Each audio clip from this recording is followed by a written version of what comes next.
This is Teachers Talk Radio, and you are listening live.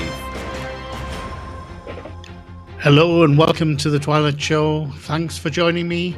Today I'm joined by Aisha Zaman and Asad Javed, who are secondary school teachers. They're both very interested in explicit writing instruction.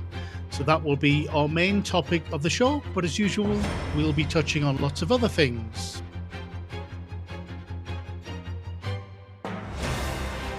This is Teachers Talk Radio, and you are listening live. Tune in live at ttradio.org, or to join in the conversation, download the Podbean app and search Teachers Talk Radio. Follow the hashtag TTRadio. Tune in, talk it out with Teachers Talk Radio.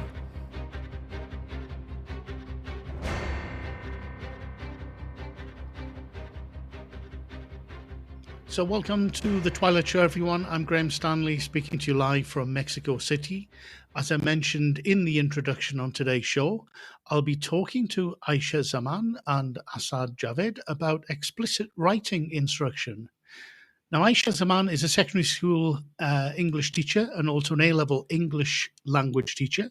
She's passionate about oracy and literacy, narrowing the disadvantage gap and providing a high challenge for all students. She also has a keen interest in sociolinguistics and discourse. Asad is the newly appointed head of English at a comprehensive school in Greater Manchester. He is particularly interested in championing disadvantaged pupils through a focus on grammar for writing and oracy.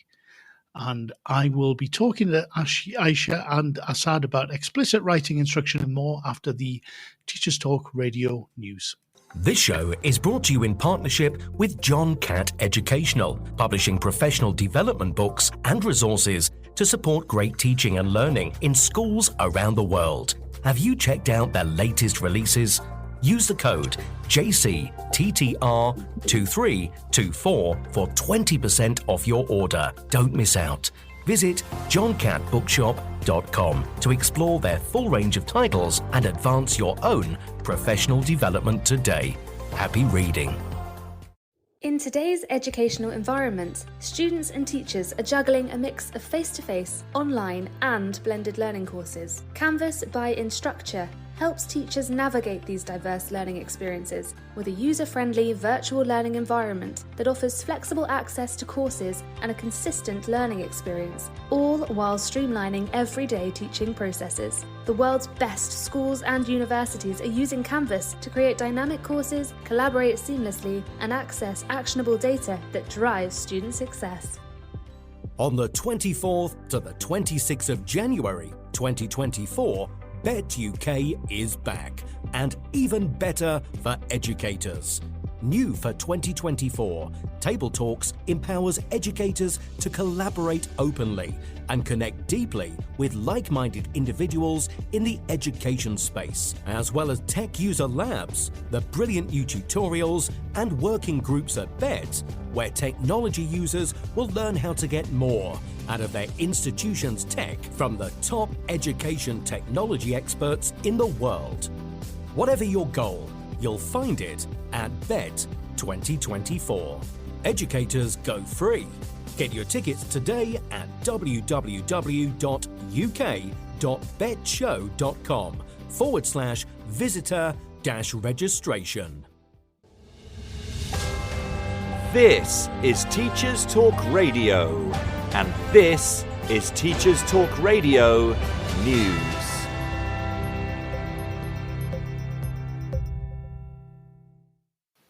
The BBC News website reports on announcements that GCSE students in England will get formulae and equations in their maths and science exams for summer 2024.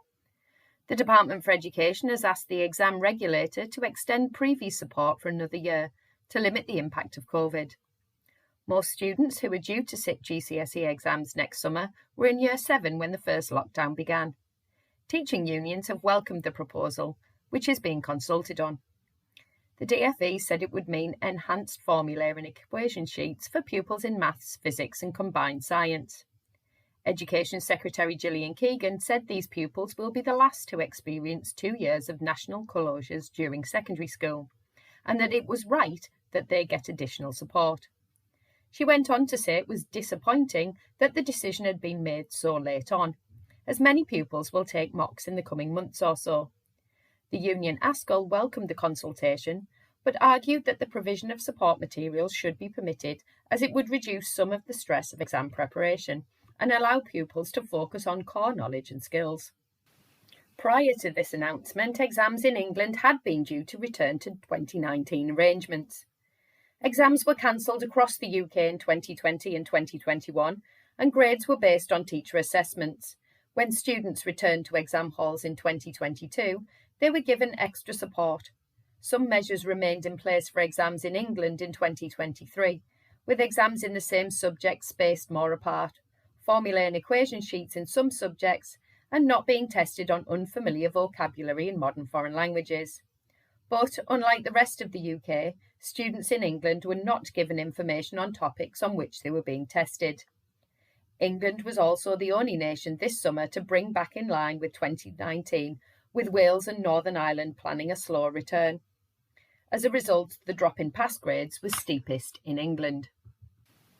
In another week of political drama, the latest government reshuffle has seen the return of many familiar faces. For education, it means the return of former Education Secretary Damien Hinds as Schools Minister. He replaces Nick Gibb, who resigned to pursue a job in the diplomatic service. A report in FE Week focuses on Hinds' previous experience leading the DFE between January 2019 and July 2019, during which time the government completed reforms to technical education. Hinds has previously said, after his 2019 departure, that there was still work to do on social mobility. He was replaced by Gavin Williamson. The Education Secretary stated Mr Hinds is hugely experienced and who would continue to build on Nick Gibb's record of driving up standards. Mr Hinds is the sixth person to hold the Schools Minister role in 18 months. The Glasgow Times reports on what it calls the long-term decline in education standards after the Institute of Fiscal Studies looked at Scotland's disappointing history in PISA figures, an international measure. Since 2012, Scottish scores in maths and science have declined. The figures also show a wide gap between the richest and poorest in maths, science and reading, but more well-off students also underperform when compared to their English counterparts. Large increases in spending and big reforms such as the Curriculum for Excellence do not seem to have translated into higher performance, according to Andrew McKendrick, one of the report's authors. A Scottish Conservative education spokesman said the report should act as a wake-up call for the SNP, and Scottish Labour said it exposed the damage the SNP has done. Finally, Schools Week reports on the invitation to schools to request a free portrait of King Charles II under a new government scheme. The scheme is costing £8 million. Those wishing to take up the offer must apply before the 2nd of February 2024. The King will be shown in ceremonial dress and delivery of the images will take place between February and April next year. The A3 size picture will be printed on high-quality paper and be in a glazed frame. Schools which display pictures of Her late Majesty Queen Elizabeth will not be obliged to take down her portrait. Suggested placement of the image of His Majesty is reception areas or a function room or similar location. Schools will not be able to see the portrait before submitting requests. The image is not being funded from school budgets, but out of a separate pot similar to the scheme which provided a free book to every primary school pupil to mark the Queen's Platinum Jubilee in 2021. This has been your Teachers Talk Radio News with Joe Fox. Hello and welcome back, everyone, and welcome in particular to my guests, Aisha and Asad. Thank you so much to you both for joining me today. How are you and what have you been up to? Hi there. So firstly, obviously, thank you so much for having me on the show, having both me and Aisha. I've had a wonderful little day. So as you can imagine, so there's obviously the Christmas markets on at the moment. So I live quite close to the Manchester city centre. So I managed to have a little walk with my brother into the city centre. We got to sort of sample some of the stalls at the Christmas market. So yeah, it's been a good little day. Thank you. Fantastic. How about you, Aisha? Oh, brilliant. Thank you so much again, Graham, for inviting us. That sounds like a wonderful day, Asad. I've had a bit of a lazy day today. I'm very tired after yesterday. We had this fantastic speech night in our school. So just had a bit of a lazy day with my son, did some cooking, and yeah, just relaxed at home. Thank you very much. Wonderful. So I usually start by asking my guests to talk about how they became teachers. So I'd love to hear what it was that attracted you both to education, how you got started. Yeah. So I'll make a little start. So so in my family, I think most members of my family and my extended family, in fact, I think work in the sort of public services. So I was actually born in Pakistan, and then I migrated to Britain when I was 10 years old. So I primarily started, I suppose, learning English from then on. Otherwise I would have just been familiar with the alphabet and a few sort of phrases here and there. But even back in Pakistan, a lot of my, aunts and uncles, they were teachers, and they were sort of figures that I really looked up to. Coming to Britain, I think the education landscape 10 or 20 years ago, when I would have been in school, I think it was so different. But I think because I had that early sort of faith in teachers, and I think I suppose I was kind of motivated by that same sort of factor of sort of being almost like a role model for pupils. And I think also because of having that kind of learning experience of having, learning English from the age of 10 onwards. And I was, I felt quite passionate about ensuring that actually, seeing how people are taught essentially, and how we can sort of better children's lives through our instruction. Oh, fantastic. Thank you, Asad. And so it was very clear from quite an early age that you wanted to be an English teacher then, is that right? Absolutely. Yeah, absolutely. Also learning English as almost like a second language. I think I found I had a natural interest in languages as well, and particularly English as well. So I think where early on I really, I wouldn't have been able to, I suppose, engage with reading so much in the early part of, secondary school. But actually, when I did when I was able to get to grips with reading and things like that, it was, opened up a completely new world for me. So I think I do remember reading some,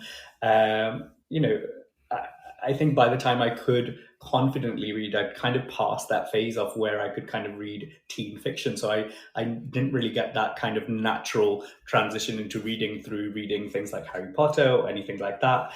In fact, I think it was really kind of around when I was in GCSE or sixth form, which is when I could confidently kind of sit down and read something in English. And it was, when I was able to do that, I was really, it really completely changed my world.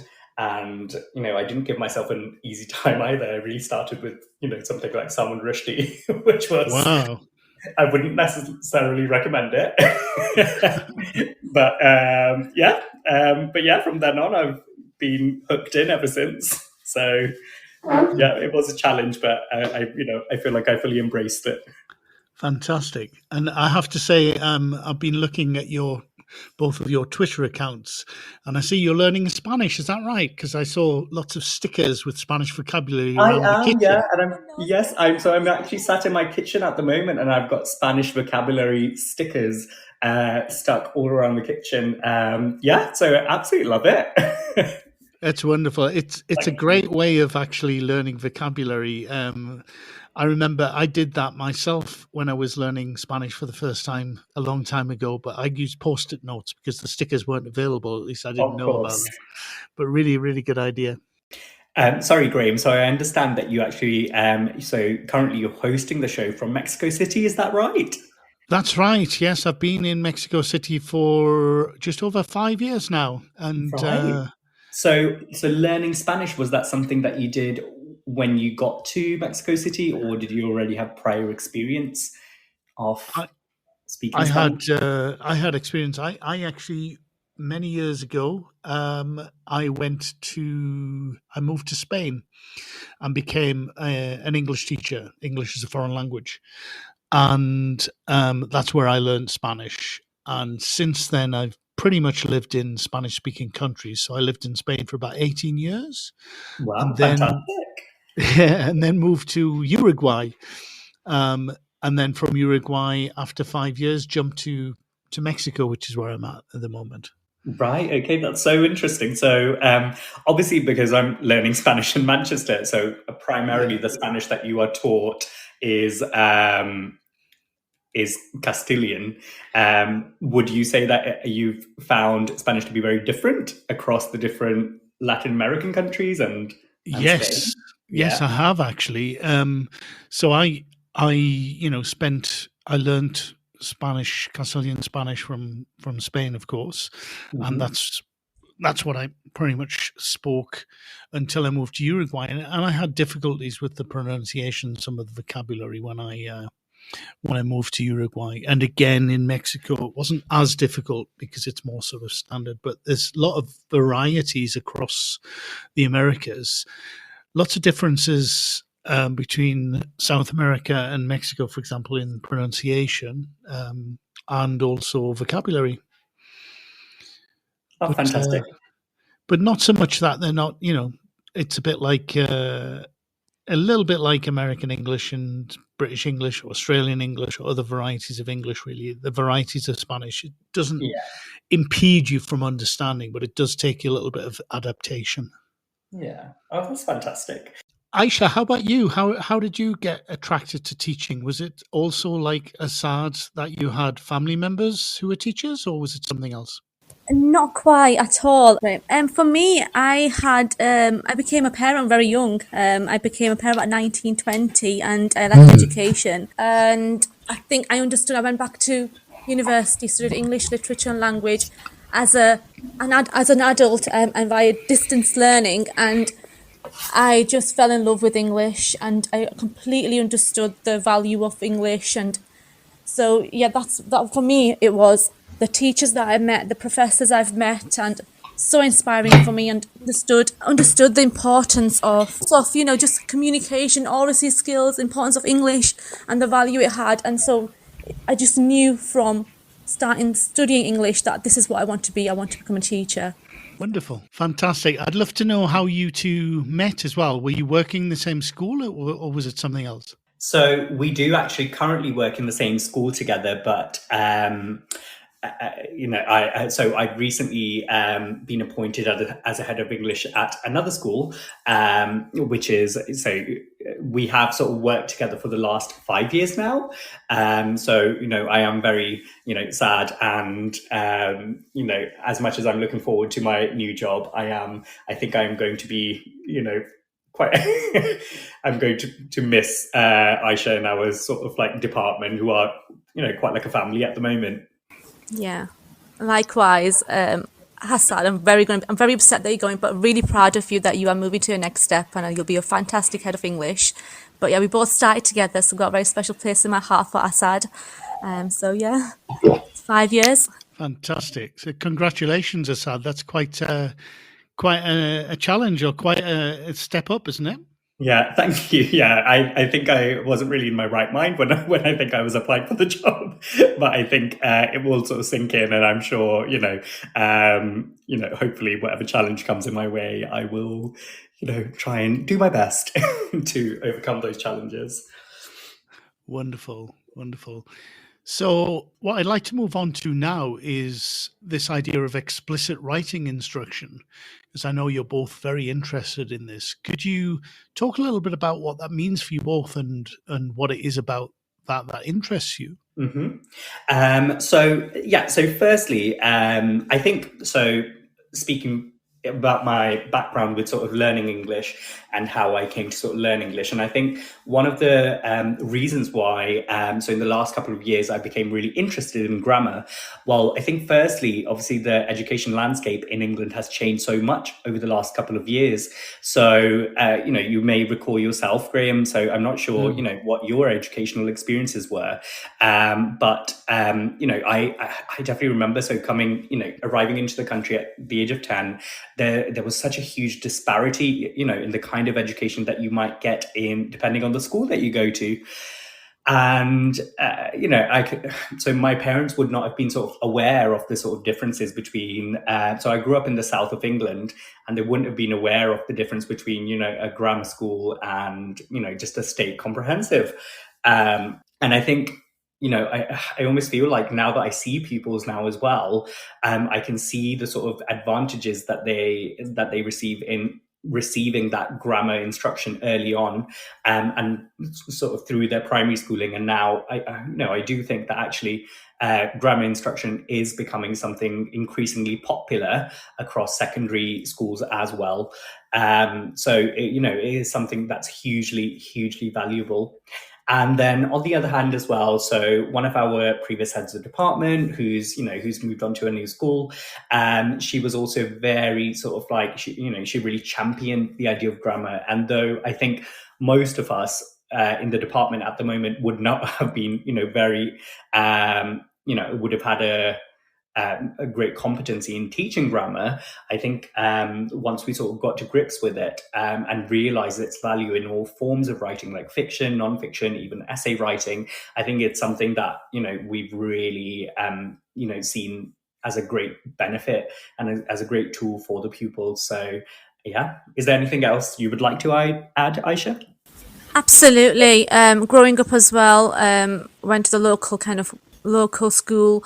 Coming from a single family background, mum very limited English, and I see it now, the disadvantage that we have, and the gap is widening more so for our pupils who may not have English as their first language at home, and the importance of thinking of grammar, rather thinking of grammar as just simply about rules and correctness, to really focus on the choices of grammar and how does it construct meaning is extremely important. I do think we need to stay away from that as well. So again, mentioning Helen as well, she was a massive factor for me as well, really making the way I think about grammar in a completely different way, being that more granular, thinking about sentence levels, words choice. We have to remember pupils at home, not all pupils have English as the first language, and that gap that they have, whereas I never had. I can't recall in my kind of childhood or teenage years having the ability to even do homework at home. I didn't have that place. I couldn't ask my mother with English homework as well. So we have to understand it's going to be within the school what we are doing as teachers to help those pupils to overcome that barrier that they have with language and English. Yeah, sorry, just adding to that as well. So I think what I certainly noticed when I will have trained as a teacher 7-8 years ago, is that I think where pupils seem to, they seem to express a reasonable interest for something like maths and science. But I think English was something, especially when I started training, where, when grammar still wasn't a huge focus in secondary education, I think I could definitely see how people would struggle and they would almost lose interest in the subject, because I think everything seemed so, there were few rules. And I think, we do know from research that pupils really value, clear instructions, and they really value, routines and things like that. And I think just as much as they value routine in other parts of their schooling and in other subjects, I think having grammar just makes them feel more secure, and it really makes them feel like they can command the language with more options and more choice. And I think it just makes it a little bit more, it just gives them more tools to sort of work with explicitly, rather than having to think about, what do I write creatively? I think sometimes, we also tend to think of creativity as something, something that comes from us internally. But actually, having those tools really allows you to be allows you to express yourself even more freely. If you can sort of have a command over, well, if I want to create this, create a particular imagery about a particular setting, I might use prepositions and things like that. And I think it just gives pupils more explicit understanding of how their language is used. Yeah, I completely agree. Just to add on, I think for them to understand that the repertoires of possibilities with language as well when you construct meaning, so that explicit kind of focus on language choice extremely important, I think, and that meta-linguistic understanding is really powerful. This is all really interesting. Thank you for that. So, as I understand it, then it's so very, very much a focus upon different elements of grammar and language that you're trying to sort of introduce or increase the knowledge of the students that the students have. Is that it? I'm trying to get my kind of head around it my background is as an English language teacher, but as a foreign language, so it's a bit different to kind of try and understand what exactly how you'd approach this with the actual students. It'd be great if you could sort of give me a better idea of how you'd actually sort of approach a lesson, for example. Yeah, absolutely. So, firstly, there is a study done by the University of Exeter, who came up with the idea of the LEAD principles, and LEAD sort of stands for an acronym as well.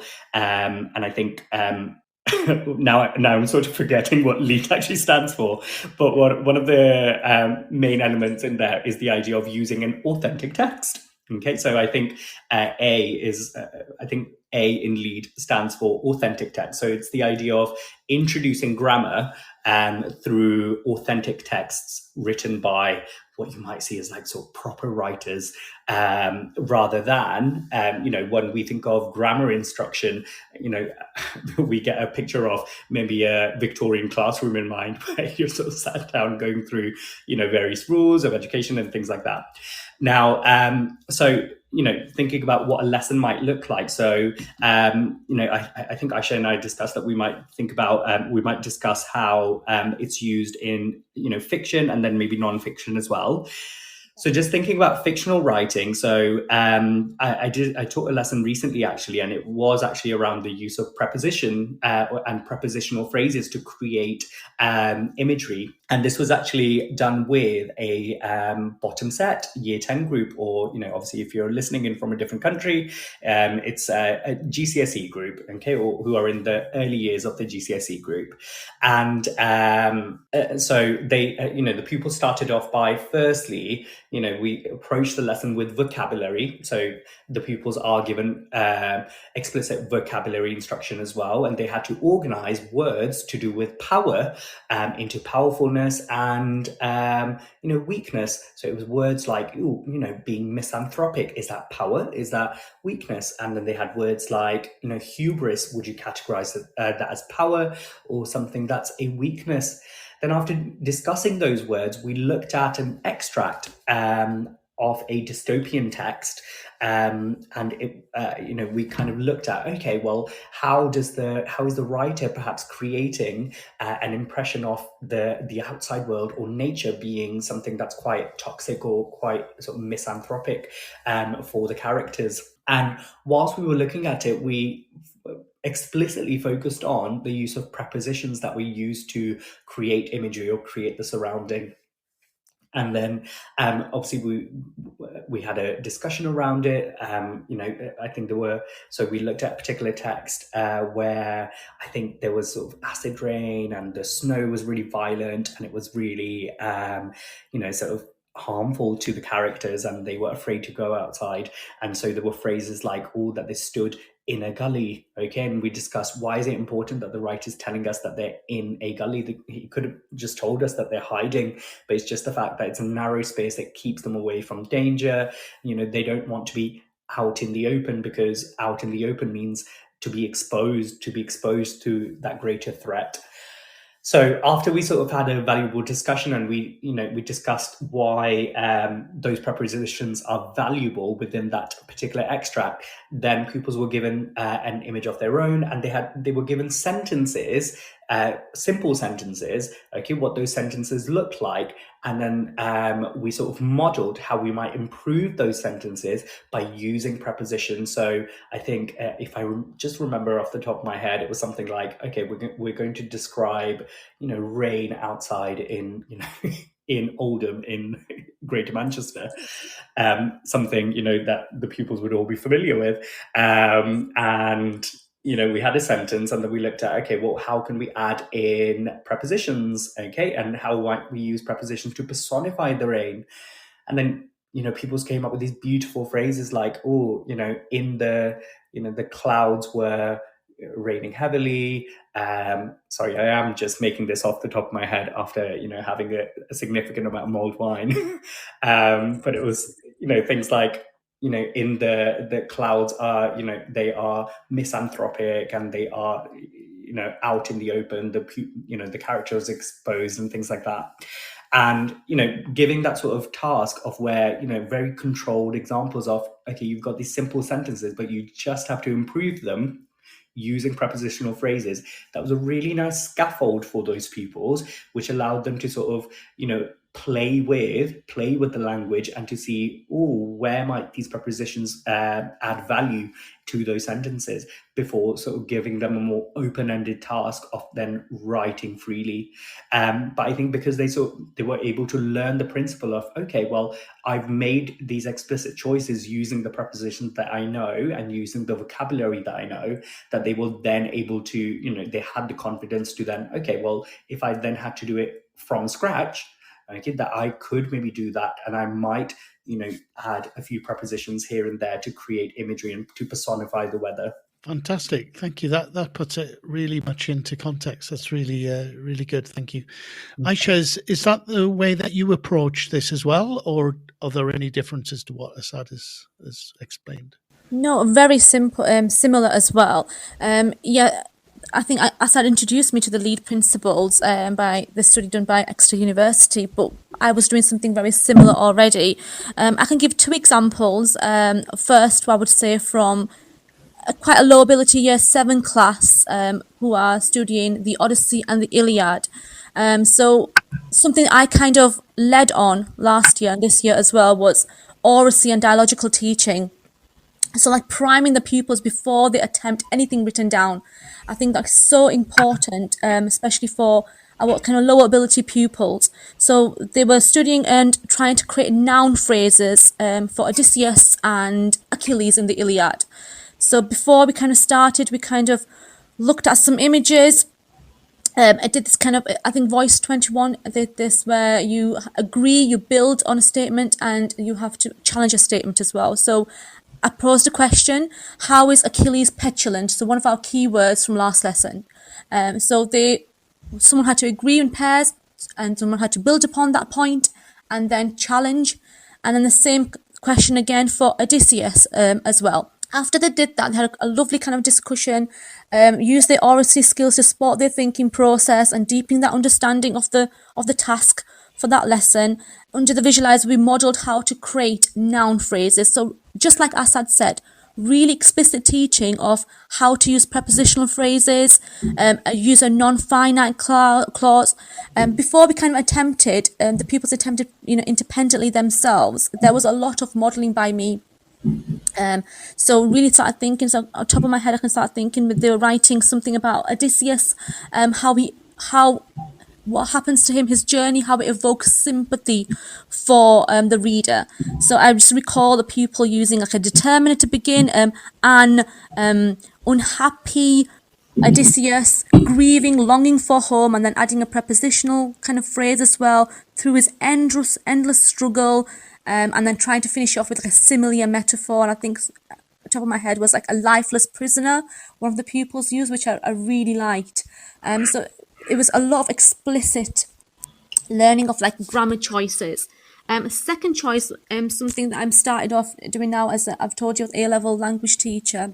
The first time I'm teaching component 3 on the Educast exam board is again creative writing. So I've used something extremely similar for year 12 pupils as well.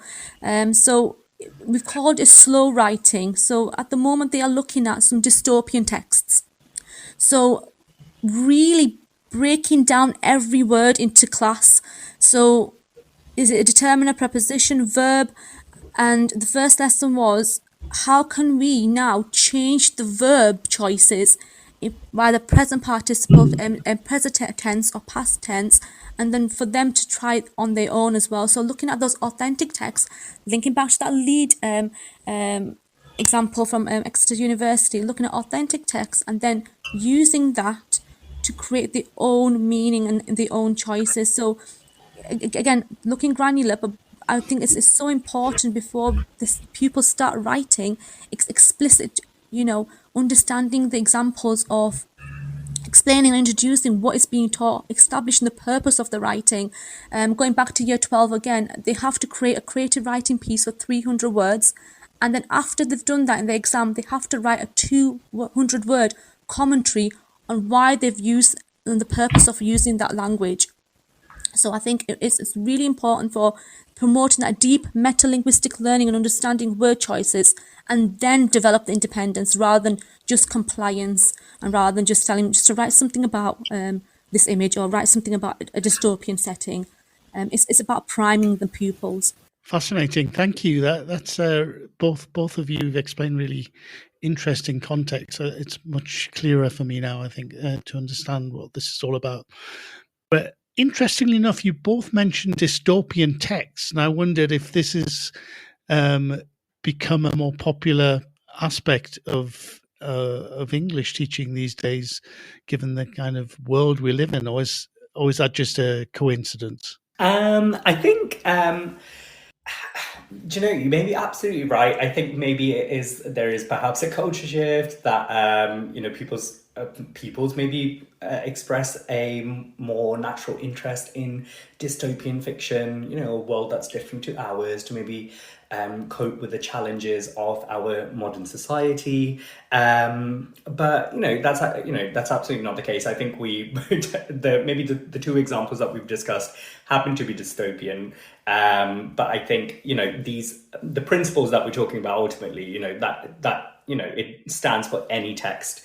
Obviously, for example, Aisha rightly mentioned the Odyssey and the Iliad, and I think those two texts, maybe a few years ago, within a lot of schools within England, that would have been unimaginable to expose year 7 pupils to those kinds of texts, to those classics. But actually, I think now there's obviously a greater understanding in the last maybe 5 or 10 years that pupils need to be exposed to those classics, and that there's real value in those. But yeah, you may have really touched on something that perhaps maybe we are more naturally inclined to exploring dystopian texts, just so we can have those discussions about the world that we live in now. That's perhaps we may not necessarily wish to touch on those subjects explicitly, but perhaps dystopian fiction allows us a vehicle to actually carry out those conversations. Yeah, I would agree with Assad. It's not just focused on dystopian texts. I mentioned the Iliad, the Odyssey. So it's about different genres, exposing pupils to different genres, but understanding why writers have used that language and what purpose it has, what meaning it presents. So whilst I've talked about dystopian year 12, we also talk about fantasy. We look at fantasy, we look at historical fiction. So it's giving that wide choice, but ultimately is to integrate the reading and the writing to show how real writers make language choices and how they can broaden their kind of idea about grammar and concepts as well. So it's not just focusing on dystopia. Of course, yes. Okay, good to know. And it's really interesting to hear you, you're talking about using of very classic texts. I'm imagining you would also introduce your students to contemporary writers as well. Is that the case? Absolutely, yeah, absolutely. So I think firstly, I do just want to discuss the reasoning for the classics. I think again, just going back to probably the pair of us, like our backgrounds and, what we were sort of exposed to. And I remember when I was giving the interview for the head of English role as well. Now the school that I will be going to is a very, it's in a very diverse community. It's in the heart of the city, and it is so therefore attracts pupils from all sorts of backgrounds. And I remember the head teacher actually questioning me as to the value of diverse fiction or fiction from BAME writers and things like that. And I think I still stand by my response, which was, I do strongly believe in incorporating, BAME writers into our, curriculum journey, and, it's extremely important that pupils have exposure to that.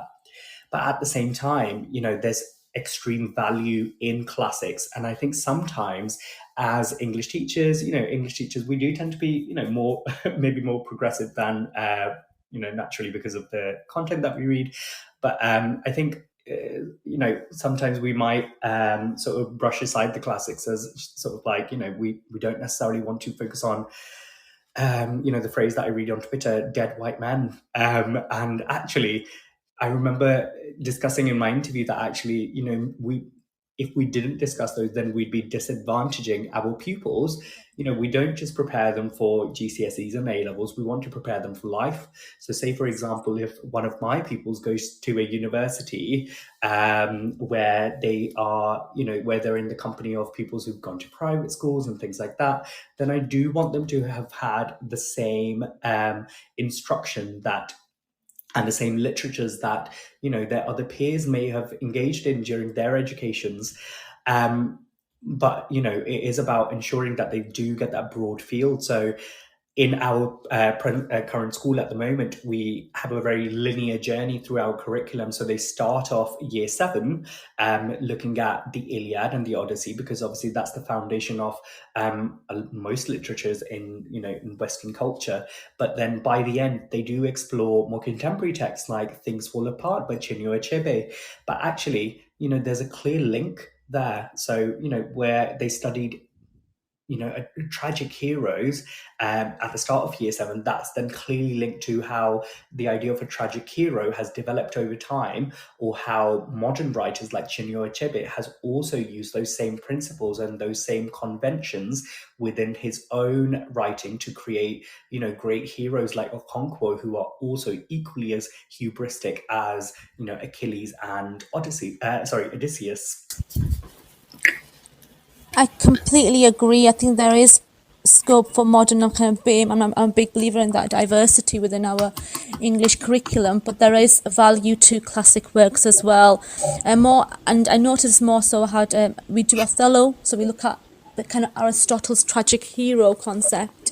And I think it's so important that, we shouldn't be ditching classic texts for just, contemporary stories. There needs to be a blend of past and present text to develop that crucial skills in our pupils, so they have the overall understanding of, they utilize the values of a classic text as well. I think year 9, I don't know if you agree, Asad, but I do, the classic tragedy that we study, Othello, which is rampant with racism and like systematic racist society, but it's so wonderful to utilize Shakespeare's text there to kind of make an understanding of like humanity and the universal aspect of jealousy. How does that shape a text, and society concerns about manipulation and honor and reputation.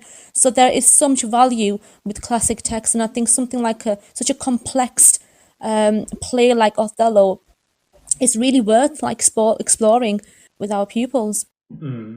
And just touching on that again, so yeah, Aisha, like you mentioned, specifically with year 9, so our year 9 curriculum, so I think it's kind of the overarching sort of the overarching brand of the year 9 curriculum is, I suppose, tragic heroes over time. So they start off the year looking at Othello, so Shakespearean tragic hero, but then they look at The Crucible with John Proctor being a more modern tragic hero who doesn't necessarily have the same status as, Othello being this war general, but that actually equally, despite not coming from that sort of more aristocratic background, he still has features of a tragic hero, but they are just modern. And then finally looking at they look at a Okonkwo and things fall apart. So it really helps them to understand how, writers over time, kind of use those same conventions, and hopefully that translates into their own writing as well, that being original doesn't have to mean thinking of something from scratch, but it may just mean adapting what we already know to discuss important issues in our own time. Yeah, absolutely. I completely agree. Very, very interesting. And I'm going to ask you, anyone who's teaching English, of course, in the UK in particular, will know this, but I don't. So I'm going to ask you the question: how much freedom do you have on the text that you choose? I'm presuming, depending on the exams, you have constraints. But what about other examples? Are you given guidance, or are you left pretty much up to yourself to choose sort of texts that you find are interesting and relevant to your students? So I think it's really, in all honesty, I do think so. Obviously, there are clear challenges to education at the moment, with especially the current political landscape and whatnot. But I do actually think genuinely from the time when I would have started education, it's moved in the right direction. And so I remember our current school where Aisha and I currently work, when we started at the school, there was a very, you can only really describe it as quite a dated curriculum. So, it was the kind of thing where, as a teacher, you could make a choice freely about the text that you taught, as long as it maybe fitted a certain theme. So going back to dystopia, Graham. So, if that term's focus was dystopian texts, you could choose your own dystopian text to teach. But really, now thinking more from like an overview of a department, really, those 30 pupils that are sitting in, for example, Aisha's class versus those 30 pupils that are sitting in my class, what value is there if Aisha is teaching one text and I'm teaching the other? Yes, there is some freedom, but, whilst freedom is lovely, I think it does have to bear consistency, because pupils have conversations outside of classrooms, and, it is really important to get that consistency right as well. On that matter, however, so recently in the last 3 years, we've gone through and actually completely transformed our Key Stage 3 curriculum. And actually, in a way, Aisha, you can tell me if you think it's correct as well, but I think there was ample choice. So, because the curriculum transformation happened quite democratically, we did have we did have valuable discussions prior to choosing those texts as to why we are choosing those texts, and whether everyone believed that those texts were the right text to teach. Obviously, when you get to GCSE, there is a limitation because of policy at the moment, because obviously, as you'll be aware, so for the English GCSE, you can only really teach British literature.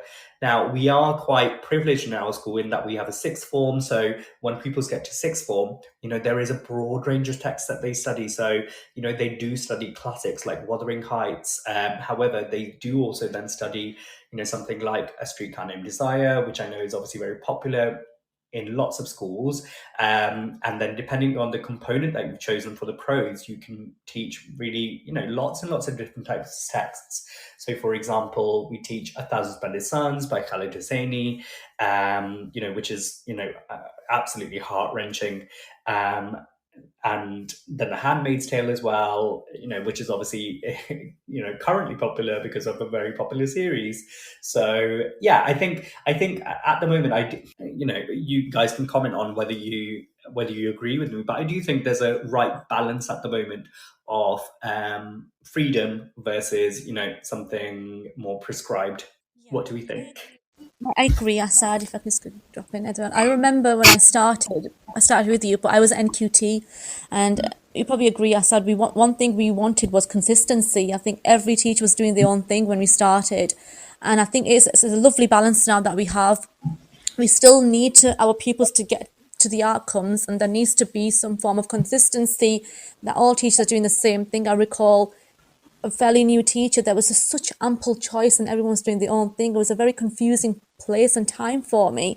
And I believe that, with the overhaul of Key Stage 3, we've got that balance of the classics and the modern literature now as well. But it's also what I think, going back to Othello in Year 9, is what we do with it as well.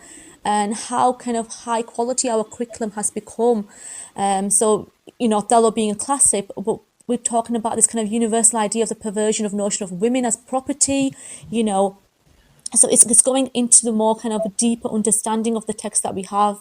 And I agree with you. We are very lucky to have a sixth form at our current school, so we have more ample choice there as well. So I think it's a perfect balance at the moment. Yeah. What do you think, Graham? What would be your opinion on this? Oh, I think it makes a lot of sense to have the consistency that you both described, rather than the kind of absolute freedom of choice.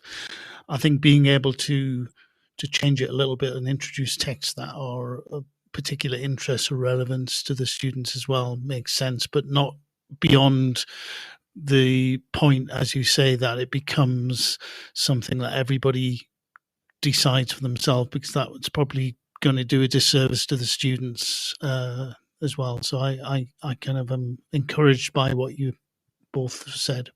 Yeah, absolutely. And I do also think, sometimes, so I think, 5 or 10 years ago, there may have been the culture of, there would have been a real push for, right, we need to get more diverse literature into our curriculums. And I think whilst it's really good, there is a time and place for everything. So, you can have reading clubs for those kinds of things, but actually, it is really, really important that, as educators, it's our responsibility to introduce pupils and to encourage them to participate with and engage with texts that they may not naturally otherwise wish to engage with. So, I don't think any of my pupils are naturally going to pick up The Crucible or the 19th century version of Frankenstein if it were not almost teacher-led. So I think, there is absolute, it is our responsibility to introduce them to texts and ideas that they may not naturally come into contact with. Yeah, I agree. That's where the extracurricular comes in. I myself have run a diversity book club, but just for diversity, I just don't think we still should be safeguarding the teaching of classic literature and not deprive our young people of the wealth of knowledge and enjoyment that they can have from like heritage and historical classics. And I don't think it's justifiable just for that reason. So yeah, they need to have varied kind of titles and yeah. Interesting. I'd love to hear more about, Aisha, this diversity book club you're talking about. How does that work? So this was something we ran last year. Myself and another member of staff. She is the head of the cultural of our school. Sorry, I was mentioning her name then. But we had a diversity book club where it was really led by the pupils actually. So there were a variety of books that we liaised with the kind of the librarian about, LGBTQ plus, diversity. We had Black History Month as well. So the pupils they actually led on this. And we chose a book that we were all going to read, and we would come back after a few weeks and discuss. It was fantastic, and credit to the pupils. I don't think we give enough credit to the pupils as well, but something we really had to focus on was the age range as well. We had some lovely kind of keen-eyed year 7s, but then I had some year 11 pupils as well. So it's making a choice of book that's going to be appropriate for all the ages. But it was a brilliant experience, and I think that's where the value comes in. If we need to make use of extracurricular clubs as well. We are limited. We are limited because of exams and what we have to teach. But that doesn't mean we can't do anything extra for the pupils as well. We can't fit it in a curriculum. We can do it outside a curriculum, and it was so much value to it, I think, for the pupils and for me and the staff member as well. I think she would agree as well. It was fantastic. Great. That sounds really, really motivating. In fact, to go back to some of the more sort of older texts or classic texts that you end up introducing to the students, I'd love to know how their reaction is and how you manage to try and motivate them to read those, to study those texts. Are there any kind of tips you have for other teachers that might be listening about how you can actually increase the motivation and get the students involved in those texts? Mm-hmm. Well, I think firstly, just going back to the idea of the Iliad. Now, it is a really, really vast text, and there's absolutely no way that you can get 11 to 12-year-olds engaging with the text in its entirety, and understanding all the characters, all the gods, and things like that. So you do have to kind of make a choice of what you sort of pick out from that text that you then present to them in the curriculum. So when pupils are studying the Iliad in our particular school, so we primarily just focus on Achilles, his sort of relationship with Patroclus. Sorry, do forgive me if I'm butchering the names, or his relationship with Patroclus, his how he's presented as a Homeric hero, where he breaks that Homeric hero code and things like that. Now, in terms of engagement with the text, I think firstly it goes back to our expectations in the classroom and consistency. Now, if pupils know that this is a valuable text that all of the pupils are studying, they do really, really value that actually, this is obviously something really interesting. And, it does a lot of it goes back to classroom practice as well. So, you may be talking about these things, but some of the, it's the ideas that we focus on that really makes it valuable for them. So, we look at the idea of a tragic hero, or we look at the idea of, why is it important that, why is it important that Homer presents Achilles as an imperfect hero, someone who is quite hubristic, and actually that serves him a disservice. And through that we can then have wider discussions about what does that mean in our world. Does that mean that there is one type of hero, or that all heroes are perfect? And I think people really value that, actually, that a lot of these literatures, they do teach us those moral lessons that are universal, and they're timeless. They aren't just time bound to the Hellenic world, but that actually these are relevant conversations for present day as well. I think especially because I'm not sure if you agree, but I do definitely think that pupils are so much more politically aware, maybe because of all the challenges that Britain has gone through, and that the world has gone through in the last couple of years. But I think maybe they are more ready to have those conversations because of how aware they are of the world. I'm not sure. What do you think, Aisha? Do you agree? I would agree. I think it's what we do with the text as well. I know before they start the myths and legends, year 6, we have that transition period, don't we, Assad? When they read an abridged version of Odyssey, and that's the summer kind of homework, a booklet that they have to bring in when they start year 7. But again, I think the value is understanding the underlying kind of ideas of honor, that Homeric hero, and the concepts personified as well. So it is how you raise. I think it makes a really good link after we do the Iliad and the Odyssey, we move on to the medieval and Beowulf and so forth, and it's what you do with it as well. And I think pupils, that kind of prior knowledge as well, we should link to that as well. And I know in primary school, majority of primary schools, they do probably learn about the Greek civilization. They do have some understanding as well, so linking to that prior learning as well, understanding, like, for example, Achilles' wrath and how that leads to reconciliation and then the reintegration of a warrior. These kind of universal ideas of like humanity is what we need to focus on. I think there's a lot of value to that, and kids do kind of latch onto that as well, and growth as an individual, as a human being. It's something that what we focus on, and we can't read the whole epic poem, it's impossible. So focusing on the parts, the most important parts are really important. Just adding on to that, I think it's also really, really, I think, we sometimes undervalue what pupils at that age can engage with. So I think, like, especially, again, I know I keep referring to the past, but in the past we may have thought, maybe just do something like Private Peaceful or Holes with year 7 and 8. But actually, they are we really undermine, the kind of discussion that they are really able to have. And actually, it's only really recently through teaching of the classics that you realize the true potential of these pupils and how much they get out of it. And actually, because we start them off so early with the classics, when it gets to something like, in year 8, then they look at Frankenstein. So they look at, they travel through time, looking at the Greek stories, then the Dark Ages, the Romanticism era, Renaissance, and then looking at sort of Frankenstein. They've really, it makes it so much more easier for them to then access those other texts. And I think it's also the vocabulary that we sort of engage them with as well. So, pupils really,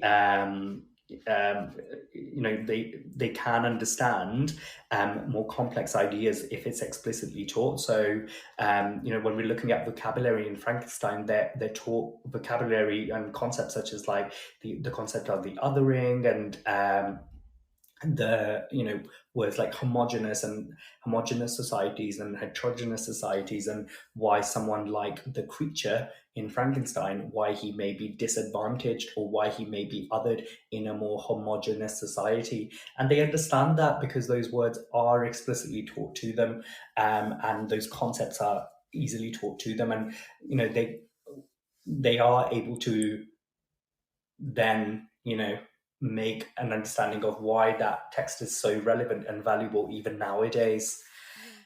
Absolutely, I completely agree with you. I would never have thought a few years into my teaching that low ability year 7s will be able to use words like petulance and hamartia in their rights, having that kind of believing in them, having that high quality teaching for all. And it goes back to that what I mentioned earlier on about that dialogical teaching. We have at our school, we do teach vocabulary explicitly, but before they start writing it down, there's a lot of questioning, use of Socratic questions I use quite often in my teaching.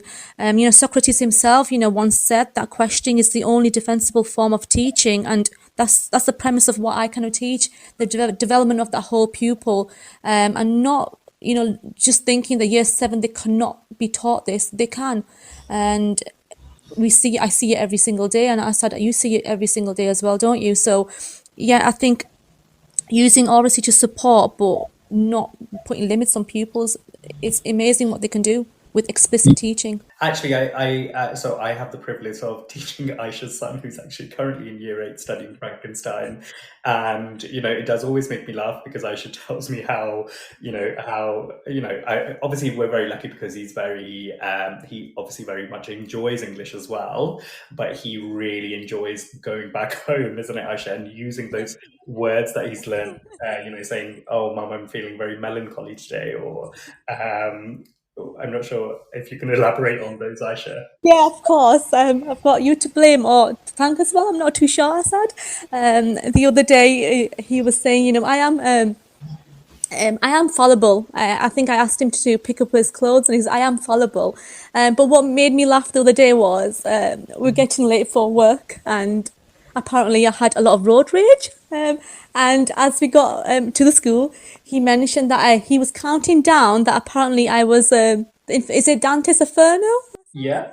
On the 7 pits of hell. Apparently I went through all the 7 pits of hell during our travel to school. So thank you, Asad. But do you know what? It is really encouraging that he's really absorbing it. And I'm not teaching year 8 this year. Right. Frankenstein, I'm not teaching, and so it was lovely to at least he's learning. It is that kind of having a higher, deeper learning of a text, and I've never thought of teaching year 8. Yeah, absolutely.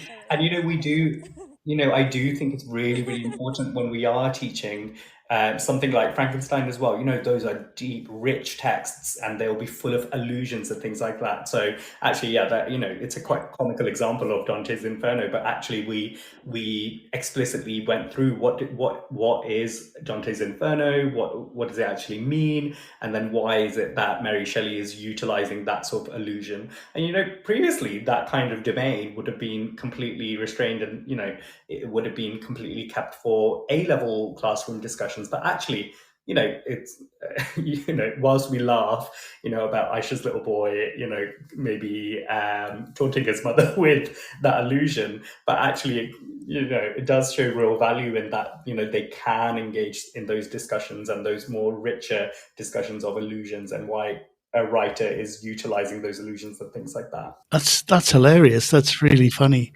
It's also great to see that you can get that kind of feedback, because that's exactly the kind of thing you want to know is happening, isn't it, outside of the classroom? Absolutely. And you know what? We do actually teach in a school that is is quite a disadvantaged area. And, a lot of the pupils that we are increasingly getting now in our school will not necessarily be pupils who come from, reading rich homes and things like that. So I think they value it even more so, really, because they almost feel they really value that we value them in a way. So, it is really wonderful to see them sort of engaging with those, with all of those rich discussions. Absolutely. I think, when we started Assad, I know that I, for one, there's been a year-on-year increase of our disadvantaged pupils. So where else are they increased? I think it's incumbent on us as educators to give the pupils a wide range of texts that they engage in, and where else are they going to do that? Do you think in your situation, teaching what you teach, is that the biggest challenge that you face, or are there others that you think are more challenging? Do you know what? It's I don't think I've ever seen more changes in education than the last couple of years, especially since the pandemic. Obviously, it's so. We've seen nothing like this really in education, some of the challenges that pupils are going through. So obviously, so we've had COVID, they've had lots of time at home, lots of families will be, financially more tied because of, lots and lots of political changes around the world. There's, lots of wars happening and things like that. So, it is a really distressing and quite difficult time for pupils.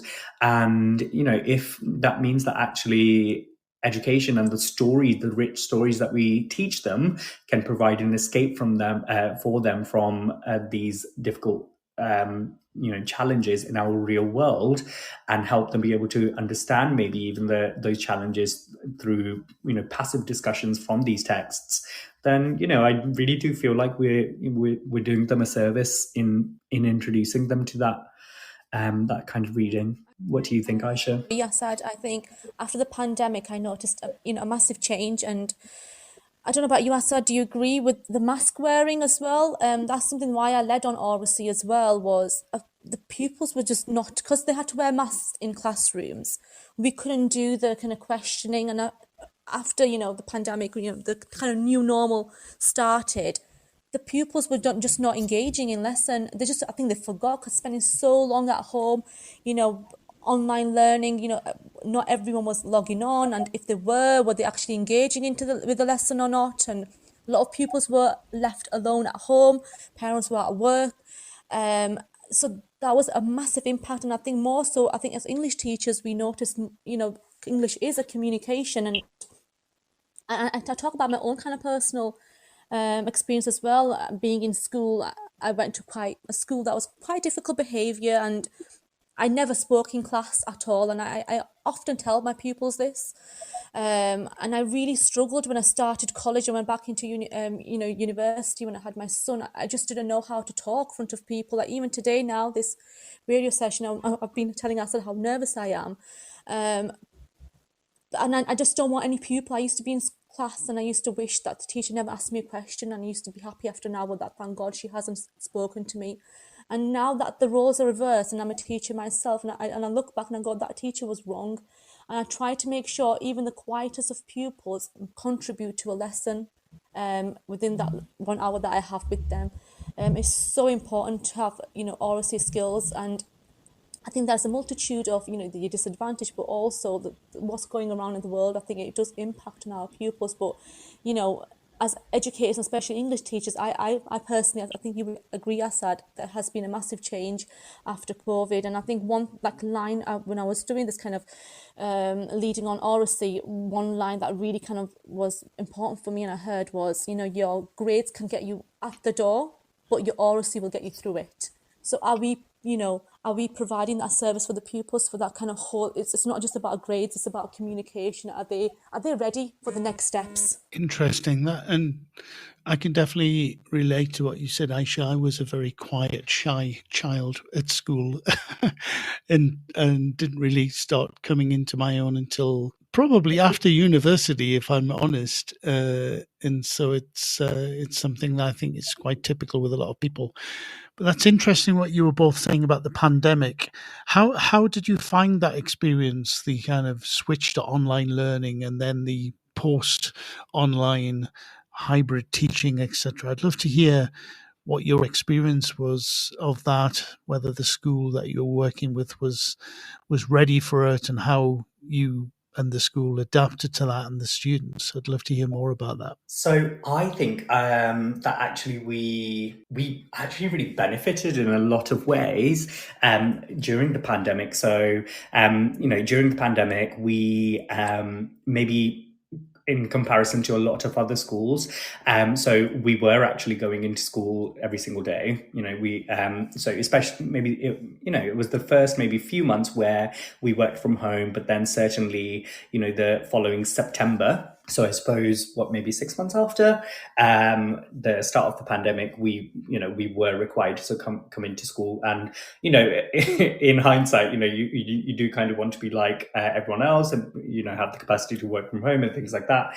But in hindsight, we really benefited from it. So it was during that time where we were in the midst of transforming our Key Stage 3 curriculum. And during that time, we all, so as a faculty, we all led on delivering CPD. So even being teachers and not, necessarily having a leadership position, we also led on our areas of expertise in knowledge, but also in pedagogy as well. So I think that was in a way, ignoring all the other challenges, it was actually quite a positive time for us as teachers. On the other hand, in terms of teaching the pupils themselves, they obviously naturally benefited from the work that we were able to do as a team together. But ultimately, I think like Aisha said, because they didn't have I didn't think really any school was prepared for that kind of challenge. And, we certainly didn't do any kind of online live lesson teaching until the following September, because our school was very methodical in, how they wanted to sort of prepare the kids for it. Because obviously, you can't just assume that every child is going to have a laptop at home. You can't assume that every child is going to have a quiet place to sit down and engage with that lesson. So it was a very tricky time, and we didn't actually start doing live lessons until quite later on.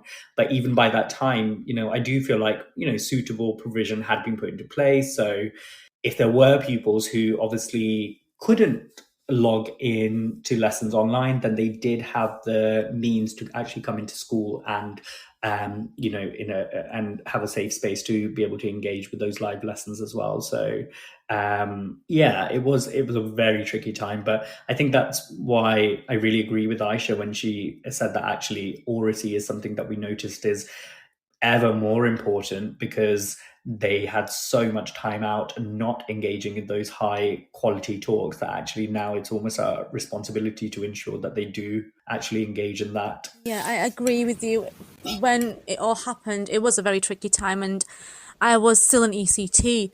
So there was years that I would have been spending trying to learn how to teach and try to be, craft my kind of teaching. We were all on online learning.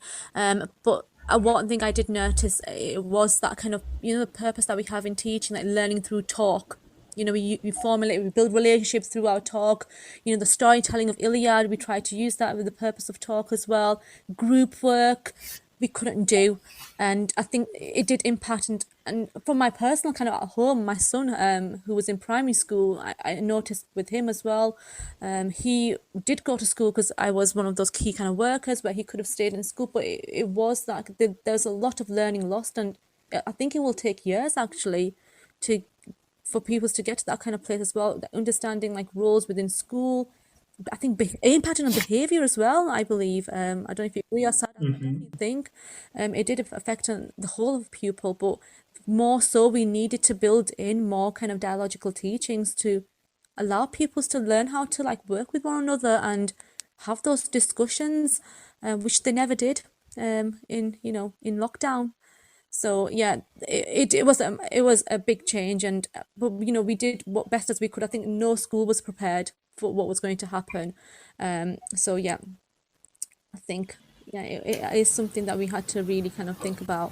But for me, as personally as well, I noticed with my son as well and the young people I worked with, but also as someone that was just learning to her craft, it was difficult to just like now I become a teacher, but now stop. Now we just want to do online learning. So it was a difficult time for everyone, I think. Yes, of course. Yeah, interesting. Thanks for sharing that.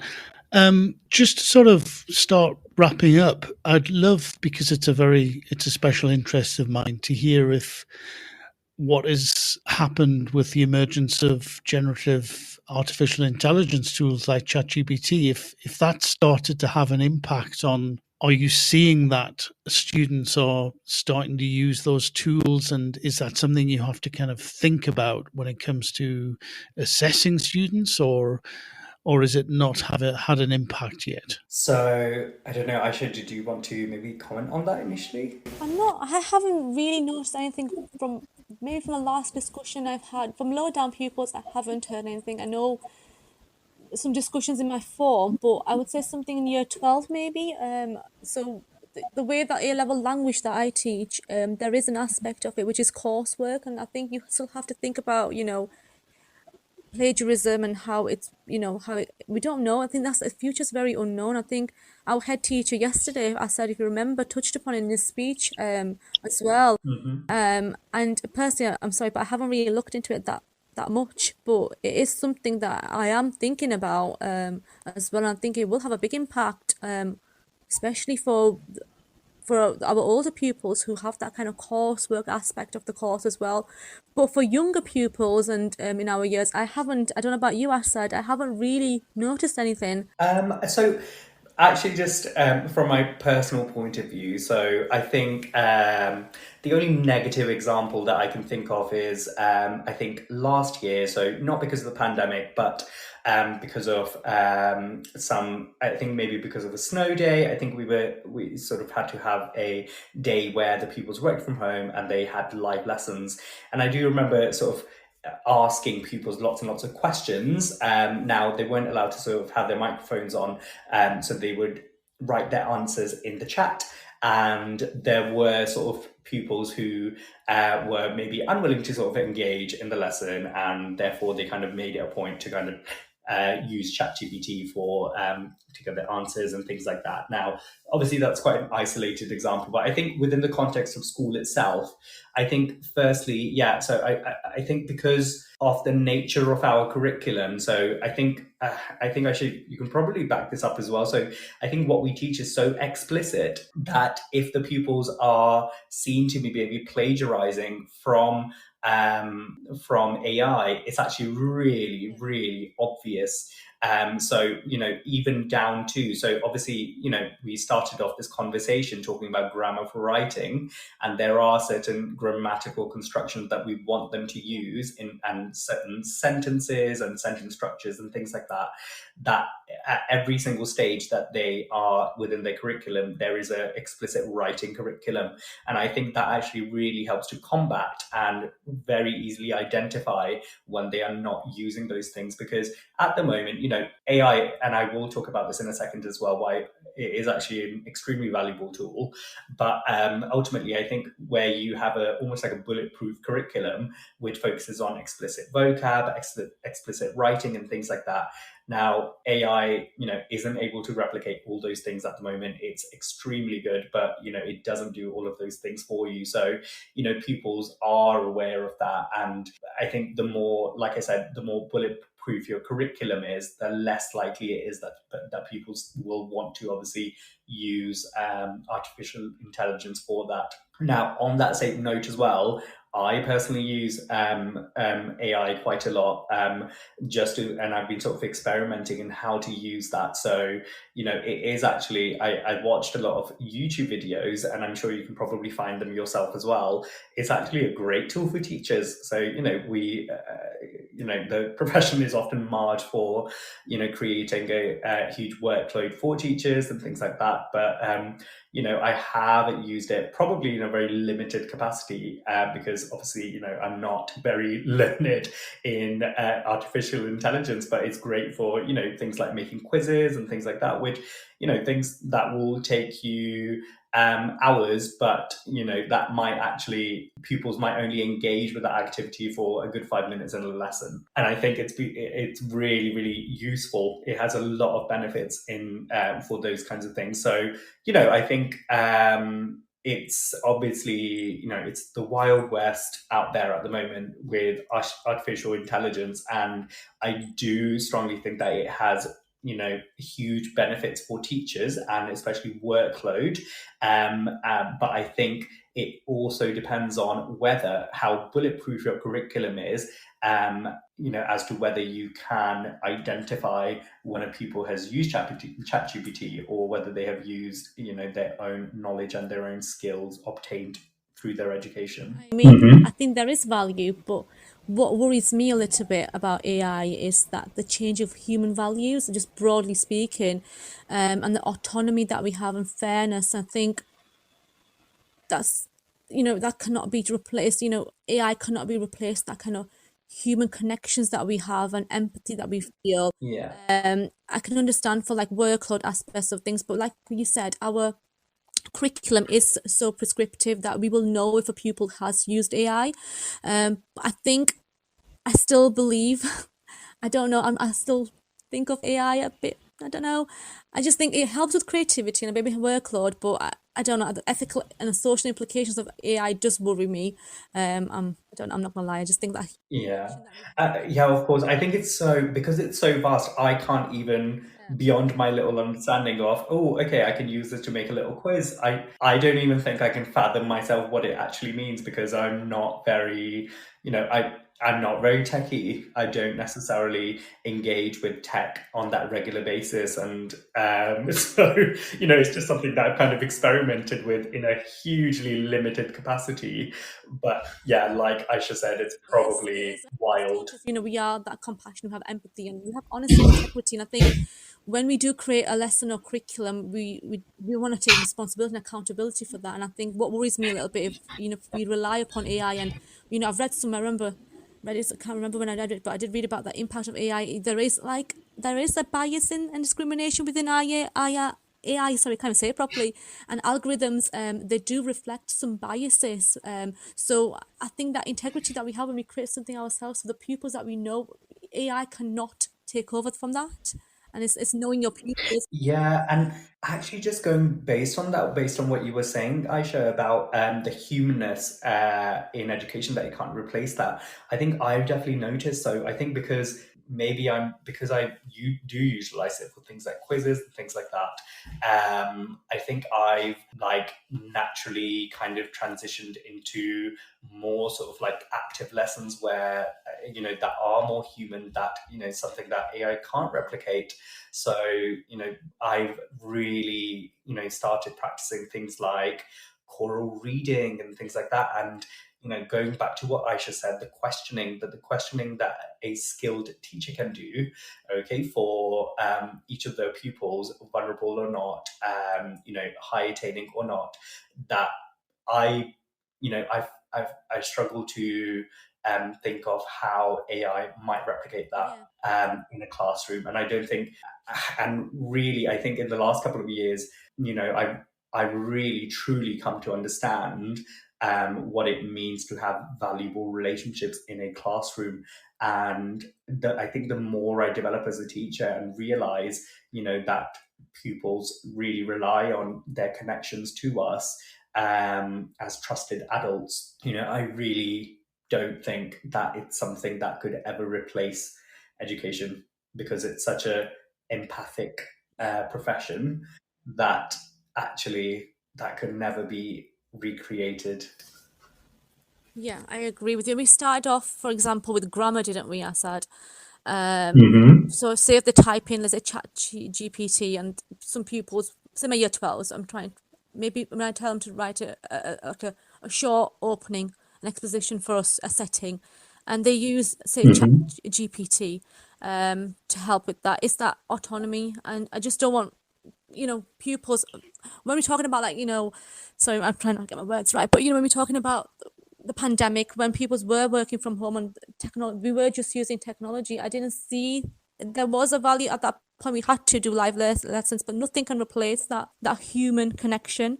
And I just there are the impact on AI. We don't know yet. It's the unknown, but there is nothing can replace that human connection. And I think it's all about accountability and responsibility. We don't want teachers to start creating things using AI and say, this is us and what we've done, and then pupils as well. I think, I don't know. We don't know. I'm sorry, I can't really give an actual answer, but all I know is that it's something we've got to respect, the human dignity and autonomy that we have. And sometimes I fear that AI will take over that, and I think it is a little bit at the moment. Now, that's fascinating to hear you both talk about how you reflecting on it and how it may well be changing what you do as teachers and what the learners do. I think you're absolutely right. I think we're right at the beginning of this at the moment, and we have no idea how things are going to develop, but we do need to keep on top of it and understand. But I think the key that you both mentioned, I think, is that the humanity, what makes us special as humans, what can AI not do is what I think the focus is on when it comes to teaching and learning, definitely. So listen, thank you very much, Aisha and Asad, for joining me today. I've really enjoyed listening to you and chatting to you today about your work and and thanks for sharing your knowledge and experience with you. I've really enjoyed it. Thank you so much for having us as well. I was, I really didn't know what to expect, and I do really hope that anything that we've discussed is of value. And definitely. Thank you so much. I really enjoyed it. Thank you so much. That's great. And all the best with your new position, Asad. Thank you so much. And you too, Aisha, all the best with the remainder of this academic year and the next. And it's been lovely speaking to you, and enjoy the rest of your weekend. Oh, perfect. Thank you so much. You too. Thank you. Bye-bye. Bye-bye. Bye-bye. Thank you. Bye. So everybody, that brings us to the end of today's Twilight show, and many thanks to today's guests, Aisha and Asad. I really found that fascinating to talk to them both about their work as English teachers, and I hope you did as well. And so that's it from me. There are Teachers Talk radio shows all week on all manner of interesting topics, so please listen in live or to the recordings, and I hope you will enjoy me again next week, or join me again next week at the same time. Bye for now. Are you looking for lesson planning materials to kickstart the new term? We've got you covered. The Day is a global online resource that turns the news into lessons. We're offering listeners a free resource on Andrew Tate that you can find on thedaynews.co/Tate. Inspire personal development and critical thinking for your students by downloading the Tate Debate today, and feel more confident addressing sensitive topics with your class. Visit thedaynews.co/Tate to find out more. This show is brought to you in partnership with John Catt Educational, publishing professional development books and resources to support great teaching and learning in schools around the world. Have you checked out their latest releases? Use the code JCTTR2324 for 20% off your order. Don't miss out. Visit johncattbookshop.co.uk. teacherstalkradio.com to explore their full range of titles and advance your own professional development today. Happy reading.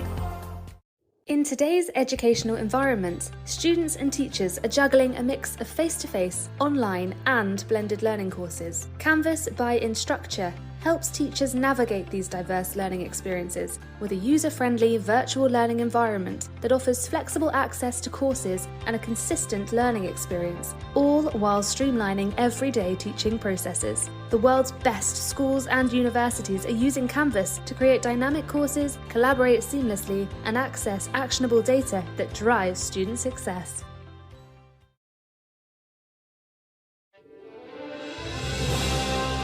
You've been listening to Teachers Talk Radio. Tune in live and listen back at ttradio.org. We look forward to hearing from you next time on Teachers Talk Radio.